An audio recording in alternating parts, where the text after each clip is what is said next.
लोक असतील तर यांनी पोलीस पद सोडून यांनी टोळ्या वगैरे कराव्यात किंवा गँग्स ऑफ काय म्हणतात ते वशपूर म्हणतो ना, मीच मानलेलो आहे वाशपूर का वशपूर, तसे गँग तयार कराव्यात आणि आपलं काम बघावं.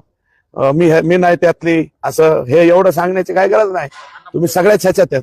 मुख्यमंत्री येतात बीडमध्ये, या सगळ्या ज्या काही गोष्टी आहेत या संदर्भात मुख्यमंत्र्यांकडे काही स्पेशली तुम्ही बोलणार आहात का? आणि एकंदरीत बीड जिल्ह्यात ज्या पद्धतीने चाललंय थांबलं पाहिजे यासाठी काही नाही काय थांबलं पाहिजे? माणसं मारायला लागलो का मग थांबा नाही. आमचे माणसं मारायचे थांबल्यावर थांबल ना.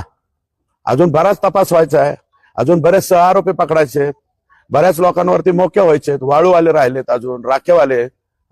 आजही कोट्यवधी रुपयाच्या राखेचे ढिगारे यांचे तिथं पडलेले, रात्री 9च्या नंतर गाड्या काढतात. हे जरा एसपी आणि कलेक्टरांनी थांबायला पाहिजे. आणि तिथलं जे ह्याचा माणूस आहे तो पण चुकीचा दिसतोय थर्मलचा. ओके.